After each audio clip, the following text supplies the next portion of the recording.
All right. Who's first? Go ahead, right here. Alvin, you've been on a team with Draymond Green. You've been on a team against him. How does he get under the skin of opponents, and what effect did he have on the game tonight? I don't think he got under anyone's skin. I mean, if that's what you mean. He's a good player.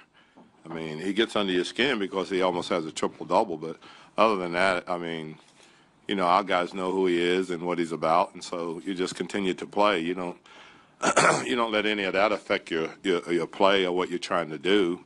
Where he's effective is, you know, he ends up with whatever the heck he did, almost a triple-double. So that's what you worry about. You don't worry about the things that he's saying. Coach, picking up on what you were talking about with Draymond, him and Rondo got into a bit of a tussle, and it seemed like when we talked to Kerr, you know, he kind of welcomed that as long as they didn't get as technical. How did you feel about the exchange between those two players? Yeah, it's basketball, guys. It's the playoffs. It's going to happen when you're playing a team at least 4 times. There's going to be, you know, those little incidents, whatever you want to call them, but it's no big deal. It's just basketball. Those guys got total respect for each other, and it's just part of it. You know, that you won't get a story out of that one. You're going to have another angle, really. Alvin in the back. On Saturday night, you can almost throw that one away, say, you know what, we didn't play very well. They were hot. We lost by 20-something.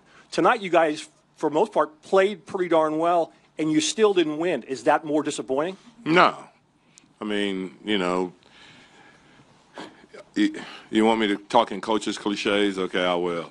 You know, the only thing they did was what they were supposed to do. They won their 2 home games, and now we get to go home to play. You know, obviously we played hard, and there was a lot of things that we improved on, and there's a lot of things that we got to continue to improve on.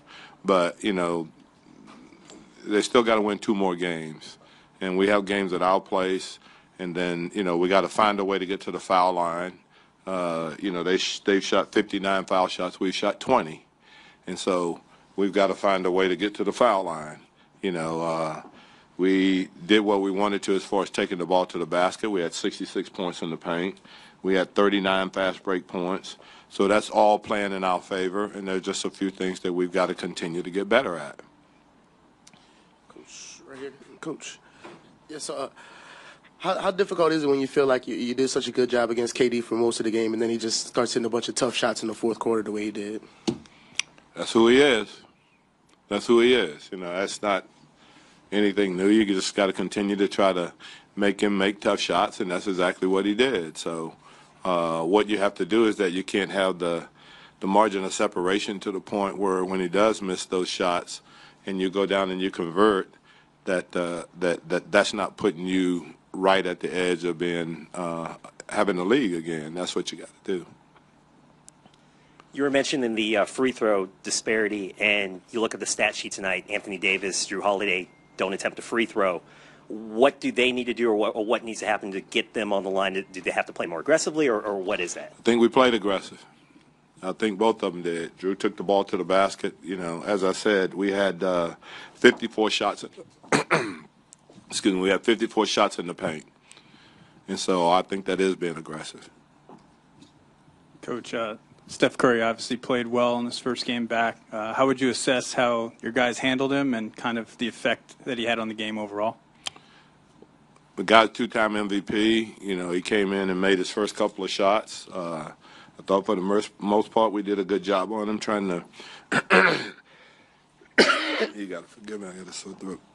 I thought we did a good job trying to chase him off screens, and obviously he got 7 free throws off us chasing him off screen and him attempting to shoot jump shots.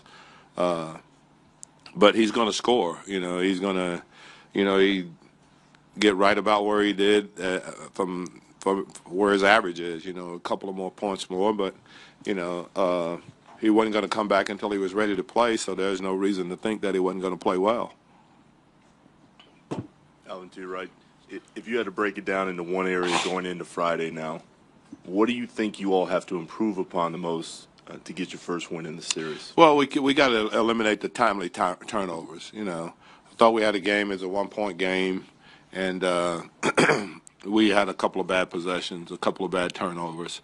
So as I said in the first game, this is not a team that you can turn the ball over against without paying a huge price. And I thought we paid a huge price tonight in those particular turnovers right at the crucial time because they went down and they scored on them. Coach, I know you touched a little bit earlier. Was that game a little bit more physical than it normally is for the Pelicans, or is it just something that y'all are accustomed to? We played this team. It's not like we hadn't played these guys. We played them. We've now played them 6 times. Okay, so there's not anything new that comes out of it, and we play in the West, and so it's a physical league. Forget about being in the West, but it's a physical league, and obviously at playoff time things gets a little more physical, as I said, and a little more chippy because you're playing against a team, 4, 5, 6 times, 7 times maybe. So it's just what it is. I mean, I saw nothing tonight that would go, oh wow, this is really going to be interesting when we go back home to play. I mean, it just, you guys are going to have to pick another series and another situation to write about the chippiness and the who's pissed off at who, because I don't see it out there. Thanks.